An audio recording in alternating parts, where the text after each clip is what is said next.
All right, guys, so in preparation of this low pressure fuel pump, you want that fuel bar to be flashing at you like that. You want to have as little fuel in the tank as possible. I'll show you guys the mounting position of this fuel pump and why we're doing this. So stay tuned. All right, guys, here we have our Visconti low pressure fuel pump upgrade. It consists of a Walbro 525, commonly known as the Hellcat pump. It brings this mounting bracket to put it on the same place that holds the factory bucket, along with the in-tank harness and the distribution here for the fuel. Now, I've already ran some of this wiring off camera, but the harness is essentially really simple. The harness all comes together. This is going to be our fuel pump, positive and negative. To activate the fuel pump, we're going to put it through that black grommet right there. The relay also mounts the ground, and our power cable is here. It'll go to that terminal here. The activation wire that goes to the motive reflex, I've already ran behind all these panels, but the panels are pretty simple to get off.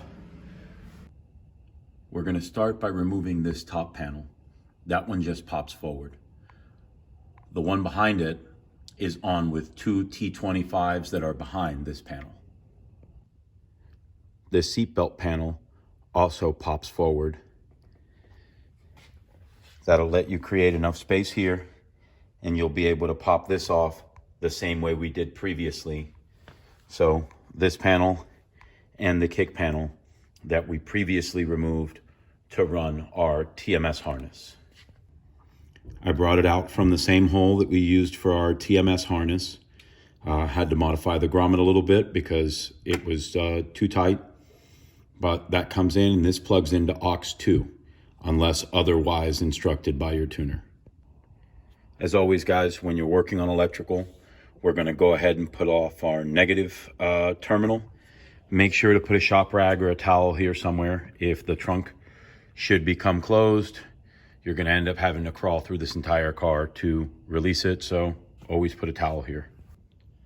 Now, as part of the instructions from Visconti, you're supposed to drill a hole in your factory cap, and they provide the little O-ring and this bolt and washer to run this harness through. I decided I didn't want to modify the lid, so I went ahead with the Precision Raceworks lid, and this lends itself to potentially be able to add a third fuel pump maybe at a later time.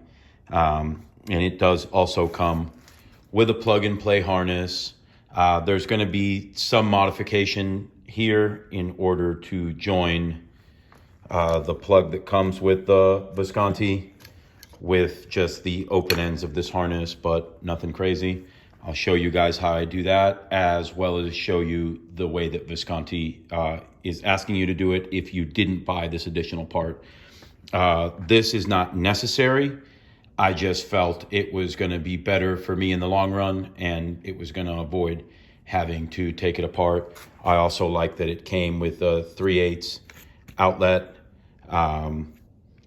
as I do plan to make my own 6AN line from the tank to the hard line.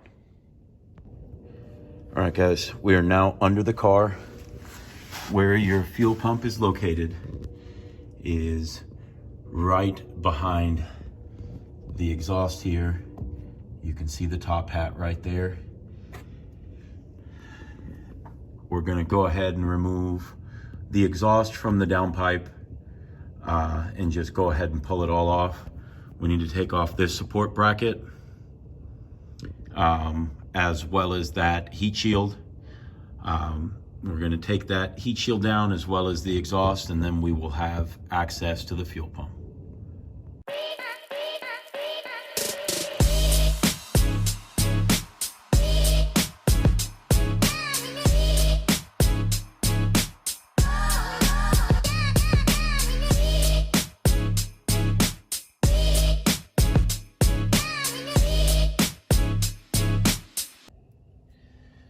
right, guys.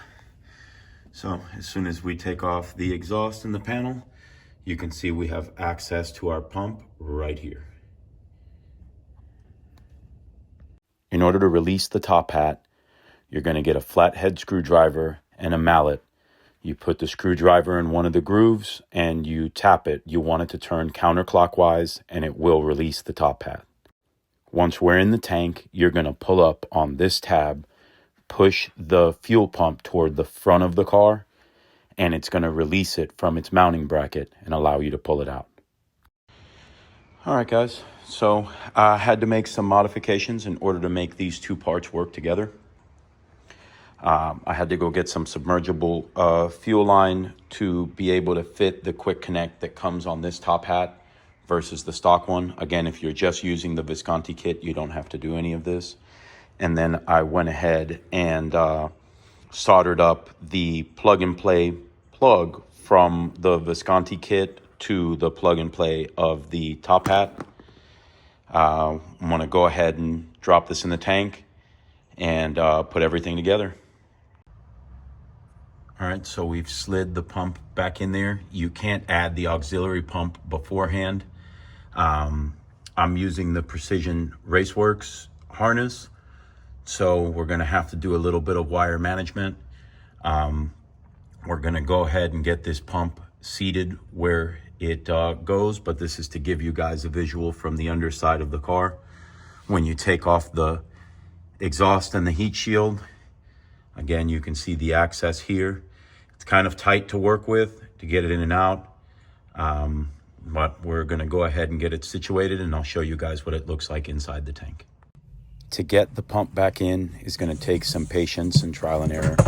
You need to get the back of the pump to seat under the two clips that come out of there, and then you'll be able to push the front of it down to clip from the original position that we had originally pushed it out of.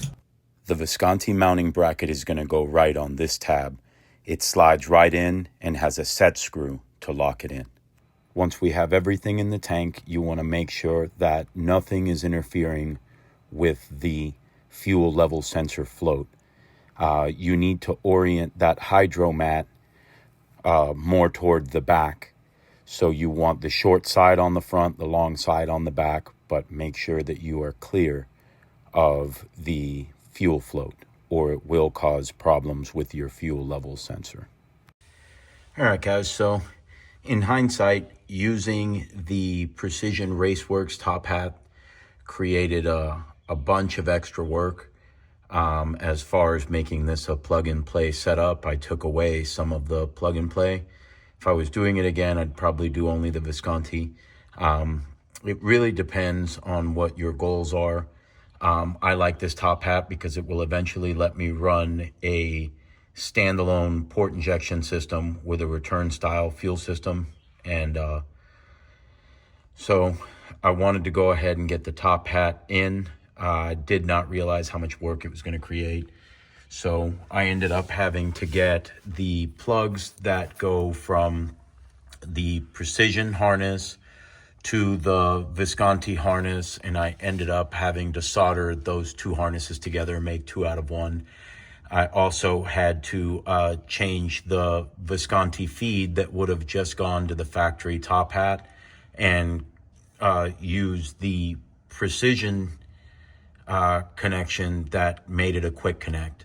So a couple of little things that made it a little bit more challenging, but the rest of the install is the same, and everything is plugged in and out of the way, and we're going to get ready to put everything else back together. We're going to go ahead and put our exhaust and all our panels on and take this thing for a spin. All right, guys, that's going to wrap it up for this video. On Tuesday of this week, we do have the dyno day. I'll be bringing you guys a bunch more data on the Alibaba manifold on the dyno in comparison to the CSF, pre-throttle IATs and, during the run and all that. So we will have a bunch of data to share later this week. As always, if you like the videos, if they help you, share, like, subscribe, and I'll catch you on the next one.